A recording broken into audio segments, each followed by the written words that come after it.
NEET தேர்வில் தேர்ச்சி பெற்றிருக்கும் ஒரு ஏழையின் மகள். என் பிள்ளைங்களாம் ஆட்டோ ஓட்டி தான் கஷ்டமாக படிக்க வச்சேன். என் பொண்ணு சின்ன வயசுலேருந்து டாக்டருக்கு படிக்கணும். என் பொண்ணு இப்போ நீட்டில் 558 மார்க் வாங்கியிருக்குது. இரவு பகலாக கண் விழித்து பயின்று முதல் முயற்சியிலேயே வென்றிருக்கும் நிலையில் அவரது மருத்துவ கனவு நிறைவேறுமா? நான் 12th 579 எடுத்தேன். சென்ட் ஜோசப் ஸ்கூல் திண்டிவனத்தில் படித்தேன்.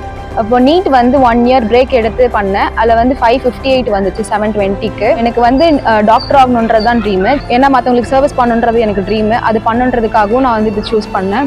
அப்புறம் நிறைய பேர் நினச்சிட்டு இருக்காங்க நீட் எக்ஸாம் ரொம்ப கஷ்டம் அப்படின்ட்டு. ஒரு சின்ன நீட் கோச்சிங் சென்டரில் தான் படிக்க வச்சாங்க. குமார்ஸ் நீட் கோச்சிங்லாம் படித்தேன். சாரும் கொஞ்சம் ஹெல்ப் பண்ணாங்க. அதில் படித்து என்னால் 558 எடுக்க முடிஞ்சதுன்னா எல்லாராலையும் எடுக்க முடியும். தனியார் கல்லூரிகளுக்கு செல்ல வேண்டும் என்றால் பணம் வேண்டும். அரசு கல்லூரியில் சீட் கிடைக்குமா கிடைக்காதா?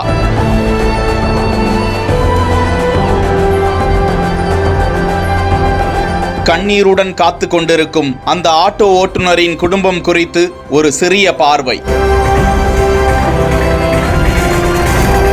2024-25 கல்வியாண்டுக்கான நீட் தேர்வு நாடு முழுவதும் முடிந்து 571 நகரங்களில் 7,69,222 மாணவிகள், 10 திருநங்கைகள் என 13,16,268 பேர் தேர்ச்சி பெற்றுள்ளனர்.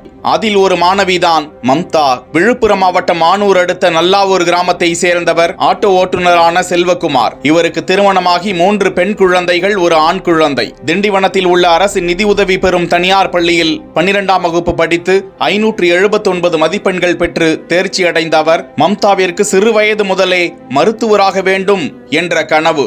ஆனால் குடும்பத்தின் வறுமை அந்த கனவு நிறைவேறுமா என்ற சந்தேகத்தை எழுப்புகிறது. இரவு பகலாக ஆட்டோ ஓட்டி வரும் தனது தந்தை, மகளே நீ எப்படியும் மருத்துவராவாய், என்னால் உனக்கு உதவ முடியும் என கடின உழைப்பை கொட்டி வந்து தனது மகளை தனியார் நீட் அகாடமி ஒன்றில் சேர்த்து பயிற்சி பெற வைத்திருக்கிறார். தாயார் முத்தழகுவும் கூலி வேலைகளுக்கு சென்று வந்து அந்த வருமானத்தை தனது மகளை மருத்துவராக்கும் கனவிற்கு செலவு செய்து வந்திருக்கிறார். இப்படியாக மம்தா இரவும் பகலும் பாராமல் கண் விழித்து பயின்று வந்த நிலையில் அதற்கு பலன் கிடைத்தது. தற்போது வெளிவந்த நீட் தேர்வு ரிசல்ட்டில் 558 மதிப்பெண்கள் பெற்று தேர்ச்சி பெற்று இருக்கிறார். இந்த நிலையில் அரசு கல்லூரியில் சீட் கிடைக்குமா கிடைக்காதா என்ற கண்ணீருடன் மம்தா காத்து கொண்டிருக்கிறார். நல் உள்ளம் கொண்ட சேவையாளர்கள் உதவி செய்வார்கள் என அந்த குடும்பம் நம்பிக்கையோடு காத்திருக்கிறது. நான் டெய்லியும் கூலி வேலைக்கு தான் போகிறேன்.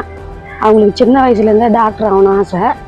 ஆனால் எங்களால் முடியல. இருந்தாலும் நாங்கள் மீறியும் கடன் வாங்கி எங்களால் முடிஞ்ச அளவுக்கு நான் அவங்கள படிக்க வச்சேன். ஒரு ஆட்டோ ஓட்டி 200 300 கொடுத்தா அதை வச்சுக்கின்னு என்னுடைய கூலி காசில் வச்சு தான் என் பிள்ளைய நான் படிக்க வச்சேன். வேறு எந்த வருமானமும் எங்களுக்கு கிடையாது. என் பாப்பா இந்த மார்க்குக்கு கவர்மெண்ட் சீட்டு கொடுக்கணும். அப்படி கிடைக்கலனாலும் நீங்கள் எல்லோரும் சேர்ந்து எங்களுக்கு உதவி பண்ணி எங்கள் பாப்பாவுக்கு அந்த சீட்டு வாங்கி கொடுக்குமாறு நான் எல்லோரையும் மிக தாழ்மையுடன் கேட்டுக்கொள்கிறேன்.